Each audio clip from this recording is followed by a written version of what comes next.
जय जगन्नाथ दोस्तों, और वेलकम है आपका सफर आवाज का में।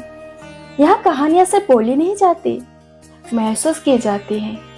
आज हम लेकर आए हैं एक ऐसी रूहानी कहानी जो भक्ति, विश्वास और चमत्कार से भरी हुई है। तो चलिए शुरू करते हैं एक और आवाज का सफर। कभी नोटिस किया है कि पुरी के जगन्नाथ जी की मूर्ति बाकी देवताओं की मूर्तियों से अलग क्यों दिखती है? ना हाथ है, ना पैर, सिर्फ बड़े से आंखों वाला एक अलग ही रूप। आखिर क्या है इस रूप के पीछे की असली कहानी? आज मैं आपको सुनाऊंगी एक ऐसी सच्ची कहानी जो भक्ति, विश्वास और एक भगवान के चमत्कारी रूप से जुड़ी है।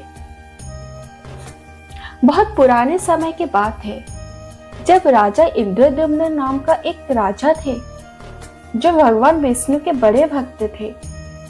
एक दिन उन्होंने सपने में भगवान विष्णु का रूप देखा और तभी उन्होंने डिसाइड किया कि वो उनके लिए एक विशेष मंदिर बनाएंगे और उनका मूर्ति रूप स्थापित करेंगे। राजा ने हर जगह तलाश की, लेकिन भगवान का रूप कहीं नहीं मिला। एक दिन समुद्र के किनारे एक पवित्र लकड़ी का टुकड़ा मिला जिसे दारू ब्रह्म कहा गया। एक ऐसी लकड़ी जो स्वयं भगवान का रूप थी। राजा ने डिसाइड किया कि उस लकड़ी से भगवान जगन्नाथ, उनके भाई बलभद्र और बहन सुभद्रा की मूर्तियां बनाएंगे।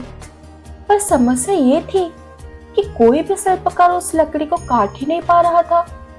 तभी एक अजीब सा वृद्ध ब्राह्मण आया। असली में वो भगवान विश्वकर्मा थे। उन्होंने कहा, मैं मूर्तियां बनाऊंगा, लेकिन एक शर्त है। 21 दिन तक मुझे एक बंद कमरे में अकेला काम करने देना पड़ेगा। अगर किसी ने दरवाजा खोला तो मूर्तियां अधूरी रह जाएगी। राजा ने मान लिया। सब कुछ ठीक चल रहा था, लेकिन कुछ दिन बाद अंदर से कोई आवाज नहीं आई। रानी घबरा गई और राजा से कहा, दरवाजा खोल दो। जब उन्होंने दरवाजा खोला तो विश्वकर्मा जी गायब हो गए और सामने थी 3 अधूरी मूर्तियां। ना हाथ, ना पैर, सिर्फ बड़े बड़े आंखें। राजा बहुत दुखी हो गए, लेकिन उसी रात भगवान विष्णु ने सपने में आकर कहा, यही मेरा रूप है, मैं ऐसा ही देखना चाहता हूँ। यही मेरा जगन्नाथ रूप होगा जो सबका नाथ है, सबको अपनाने वाला है। भगवान का ये रूप दर्शाता है कि मैं सब रूपों में हूँ, मेरे लिए कोई बाउंड्री नहीं। मेरा रूप समर्पण और विश्वास का प्रतीक है। बड़ी आंखें जो सब कुछ देखती है, अधूरा शरीर जो बताता है कि भगवान हमेशा रूप में नहीं, भावनाओं में बसे होते हैं।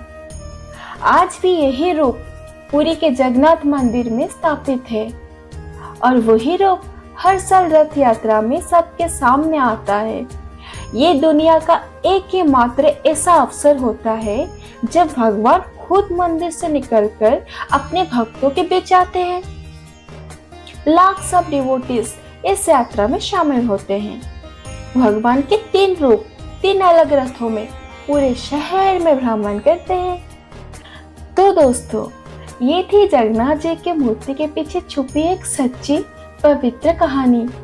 यह कहानी हमें ये सिखाती है कि भगवान हमेशा हमें रूप से नहीं, भावनाओं से समझते हैं। अगर आपको ये कहानी अच्छी लगी हो तो लाइक करें, कमेंट करें और सब्सक्राइब करना ना भूलें, क्योंकि कहानियाँ वही होती है जो सिर्फ सुनी नहीं, महसूस भी की जाए। जय जगन्नाथ।